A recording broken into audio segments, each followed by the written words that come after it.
Hello. Hello. वालेकुम सलाम। खैरियत से हो?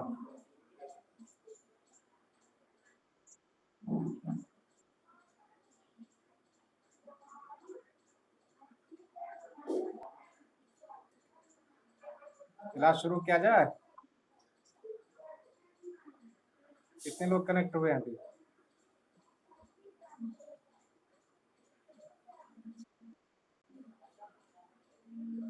3 अदद? सिर्फ 13?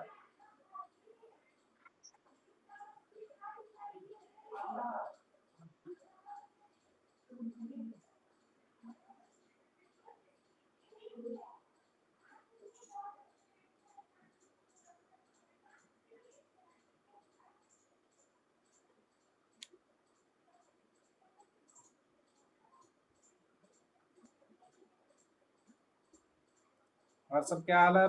पिछले क्लास में जो कुछ पढ़ाया गया वो सब समझ में आ गया?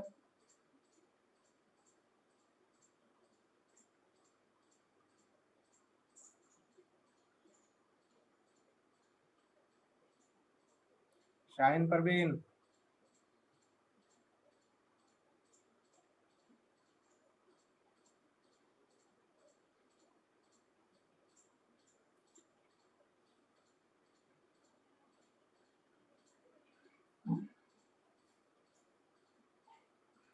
मेरी आवाज जा रही है?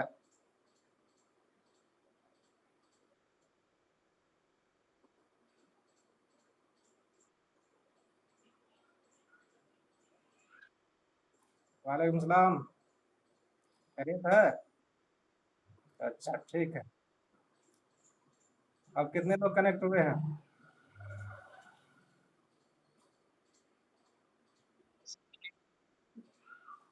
बहुत डिले कर रहे हैं, क्या बात है? इससे पहले सर ने ज्यादा लंबा क्लास ले लिया है क्या?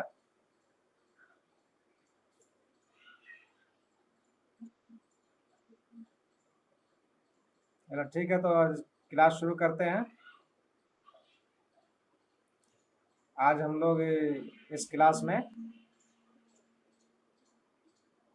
स्किन के बारे में पढ़ेंगे।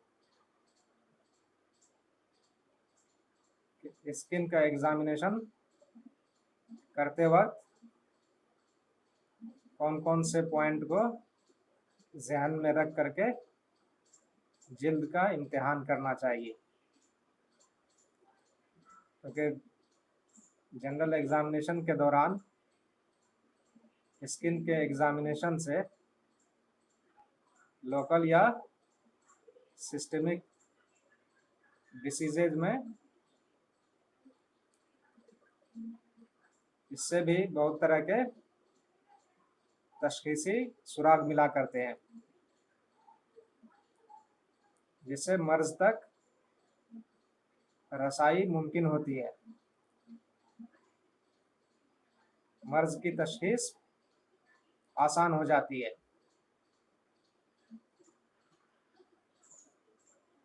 स्किन का काम क्या है? ये जो है बॉडी को एक्सटर्नल इन्वायरमेंट से प्रोटेक्ट करती है।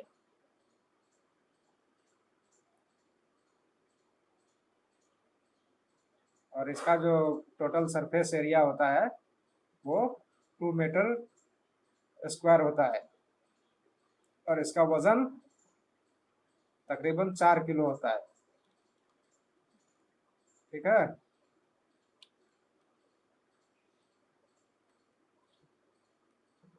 और ये 3 लेयर से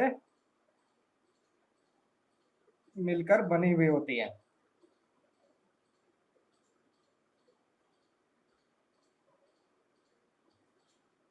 वो कौन कौन सी लेयर है? 3?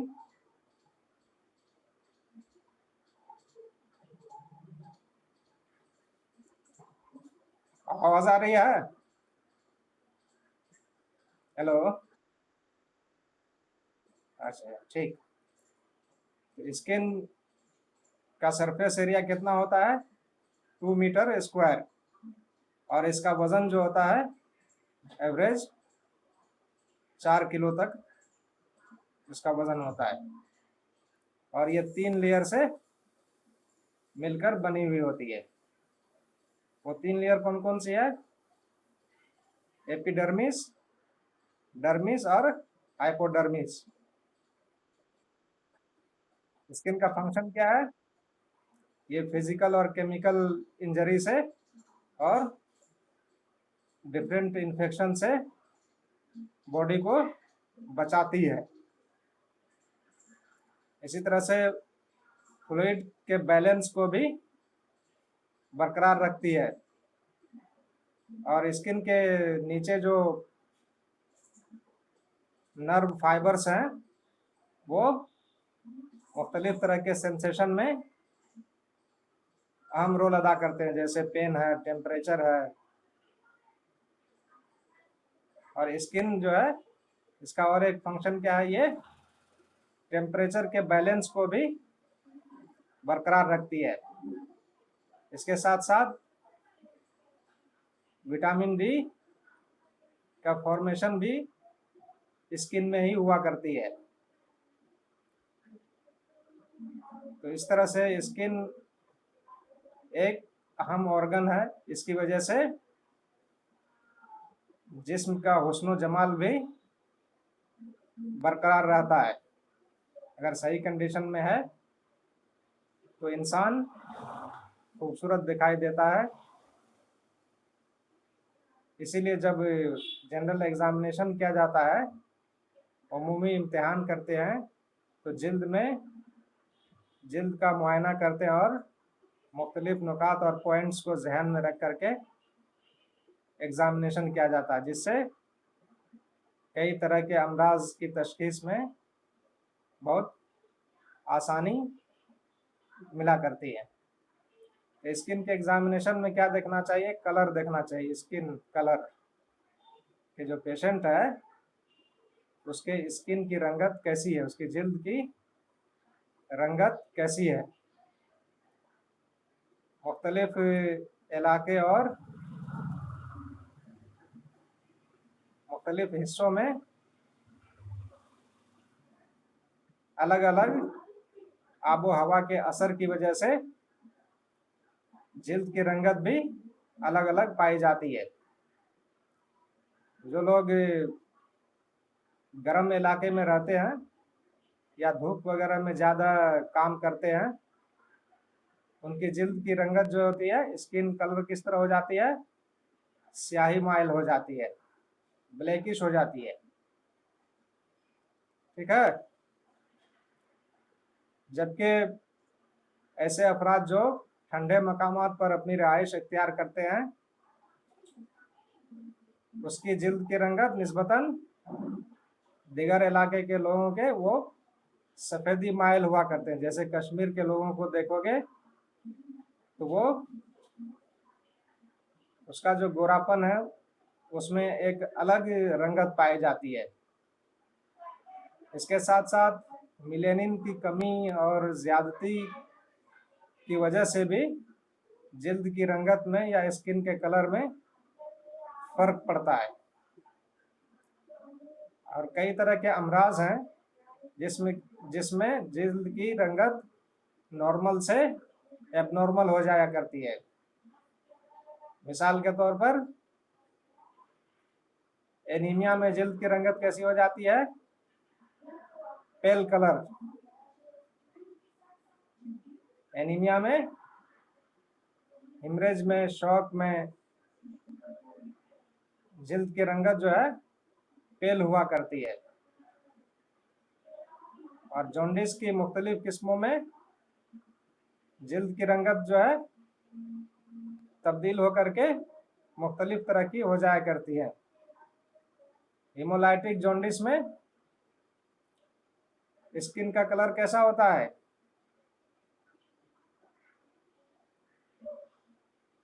लेमन येलो कलर का। ऑब्स्ट्रक्टिव जॉन्डिस में ग्रीनिश येलो। हेपेटोसेलुलर जॉन्डिस में ऑरेंज येलो।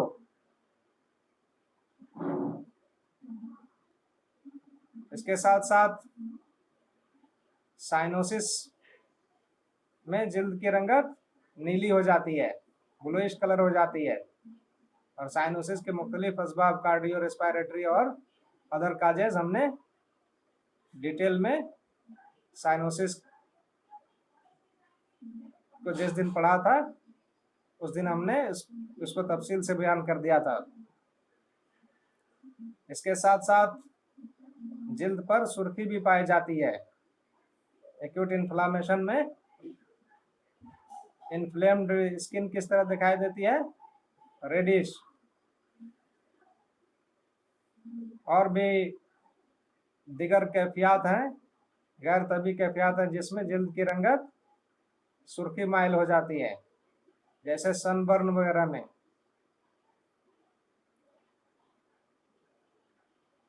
ठीक है। इसके साथ साथ जिल्द की रंगत जो फ्लशिंग भी पाई जाती है जिल्द पर। जिल्द पर एक अलग किस्म की तमतमाहट हुआ करती है। ये किस वजह से होती है? जो कैपिलरीज है स्किन के नीचे, जब वो डायलेट हो जाती है तो उसके नतीजे में फेस और नेक रीजन की जो स्किन है वहाँ पे एक तरह की सुर्खी पाई जाती है, जिसको क्या कहते हैं? फ्लशिंग। और इसके कई तरह के असबाब हैं, जैसे सिन्नेयास में यानी मेनोपॉज में जब हार्मोनल इम्बैलेंस होता है तो औरतों में ये कैफियत पाई जाती है। इसी तरह और दिगर अमराज हैं, जैसे एक्यूट फीवर वगैरह है, उम्मे हादा या थायरोटॉक्सिकोसिस है, पॉलीसाइथेमिया है, अल्कोहलिज्म है, या फिर हॉजकिंस डिसीज है। इन अमराज की मौजूदगी में जिल्द पर फ्लशिंग पाई जाती है। फ्लशिंग की वजह क्या होती है? जो ब्लड कैपिलरीज होती है वो डायलेट हो जाती है, इसलिए उस मकाम की जिल्द जो है, स्किन है, वो सुर्ख दिखाई देती है।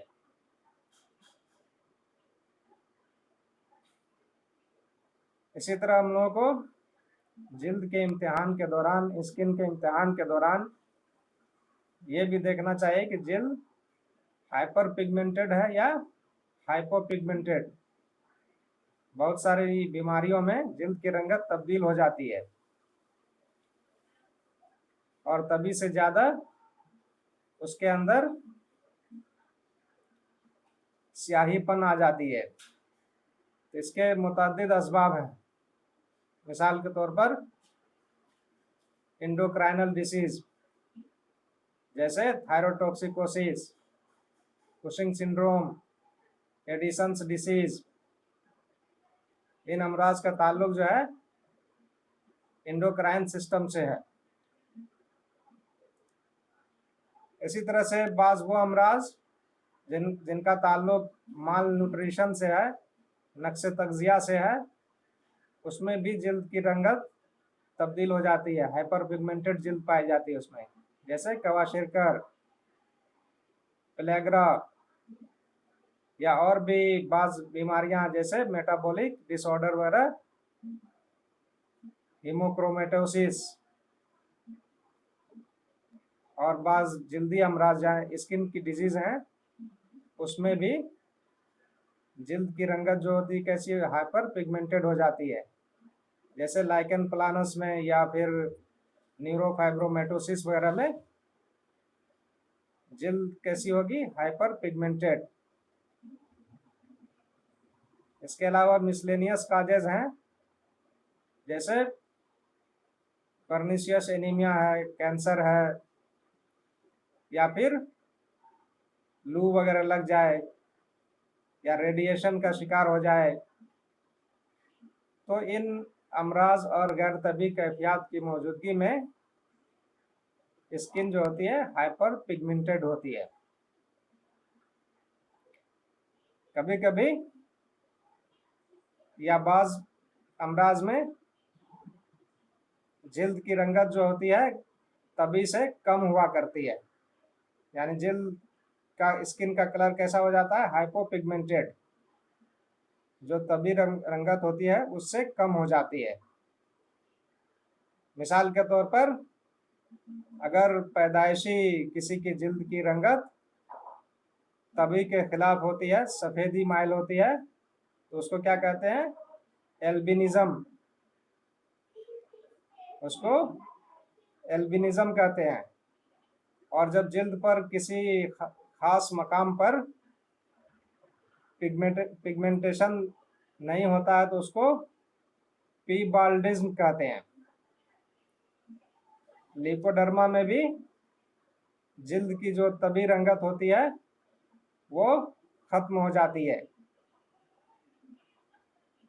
इसके अलावा बाज जो फंगस की वजह से इन्फेक्शन हुआ करता है,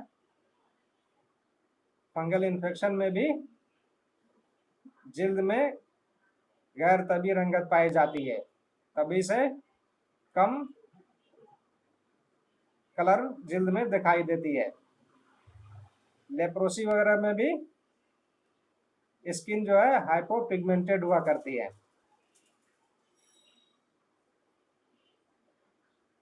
नेक्स्ट पॉइंट, स्किन में क्या देखना चाहिए? स्किन का टेम्परेचर देखना चाहिए। पाल्पेट करके देखना चाहिए कि स्किन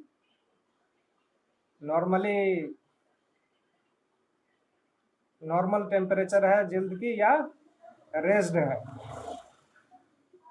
बहुत सारे अमराज हैं जिसमें जिल्द की जो तभी हरारत होती है उससे बढ़ी हुई होती है, और बहुत सारे अमराज में जिल्द की तभी हरारत कम हो जाती है। मिसाल के तौर पर वो कौन कौन से असबाब हैं जिसमें रेज टेम्परेचर मिला करता है? एक्यूट फीवर में, या एक्यूट इन्फ्लामेशन में, या कहीं एब्सेस हो, या अगर मकामी तौर पर लोकल इरिटेंट्स वगैरह को का इस्तेमाल किया गया हो, जैसे लहसुन है, सरसों वगैरह, खरदल है, प्याज है, इनके मकामी इस्तेमाल से भी जिल्द की हरारत बढ़ जाया करती है। इसी तरह से बाद दूसरी कंडीशंस हैं जिसमें जिल्द की हरारत या स्किन का टेम्परेचर जो है कम हो जाता है। जैसे शॉक में क्या होता है? हाथ और पैर वगैरह ठंडे हो जाते हैं। इसी तरह से कुछ ड्रग्स हैं जिनके इस्तेमाल से भी मकामी तौर पर जिल्द की हरारत या उसका टेम्परेचर जो है कम हो जाता है। जैसे ओपियम है, कैम्फर वगैरह है, इनको अगर लोकली यूज किया जाए तो उस मकाम का टेम्परेचर जो है तभी से कम हो जाता है। और बाज़ दवाइयाँ ऐसी हैं जो जिसका लोकल एक्शन होता है, वो ब्लड वेसल्स को कॉन्ट्रैक्ट करके वहाँ के ब्लड सर्कुलेशन को कम करके उस मकाम की हरारत को कम कर देती हैं। मिसाल के तौर पर एड्रीनलिन है, ज़ाइलोकेन वगैरह है। इन अदविया के इस्तेमाल से मकामी दर्जा हरारत कम हो जाता है। और भी बाज़ मर्जी कैफियत, मसलन लिपोडर्मा है, लेप्रोसी है, इनमें भी जिस्म की दर्जा हरारत जो है मकामी तौर पर कम हो जाया करती है। जब उसको पाल्पेट करके लम्स के ज़रिए से छू के देखते हैं तो वहाँ का टेम्परेचर कम हुआ करता है। स्किन के एग्जामिनेशन के दौरान टेम्परेचर को भी देखना चाहिए। नेक्स्ट पॉइंट, स्किन के एग्जामिनेशन के दौरान स्किन की इलास्टिसिटी को भी देखना चाहिए। जो नॉर्मल स्किन होती है उसमें एक मखसूस नौइयत की इलास्टिसिटी या लचक पाई जाती है, जिसको पाल्पेट करके महसूस कर सकते हैं। लेकिन बाज़ मर्जी कैफियत हैं जिसमें जिल्द की इलास्टिसिटी जो है कम या खत्म हो जाती हैं। जैसे डिहाइड्रेशन वगैरह में जब बहुत ज़्यादा जिस्मानी रतूबात ज़ाय हो जाती हैं तो उस कंडीशन में जो स्किन की नॉर्मल इलास्टिसिटी है वो कम हो जाया करती है। पैरालाइसिस में प्रोटीन की जब कमी हो जाए तो उस सूरत में स्वेलिंग के नतीजे में भी इलास्टिसिटी पे फर्क पड़ता है।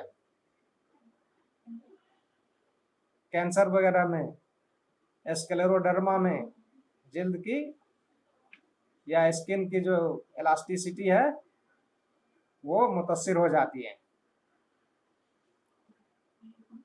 स्किन की सेंसिटिविटी को भी देखना चाहिए,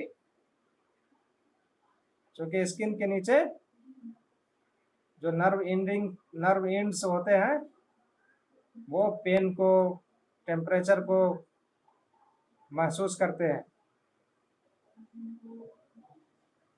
मकामी तौर पर जब इन्फ्लामेशन होता है या कोई ट्रोमेटिक इंजरी होती है, बर्न होता है, या फिर हर्पीस जोस्टर की सूरत में स्किन की सेंसिटिविटी जो है बढ़ जाती है। इसी तरह लेप्रोसी, लिकोडर्मा में इसकी सेंसिटिविटी खत्म हो जाती है।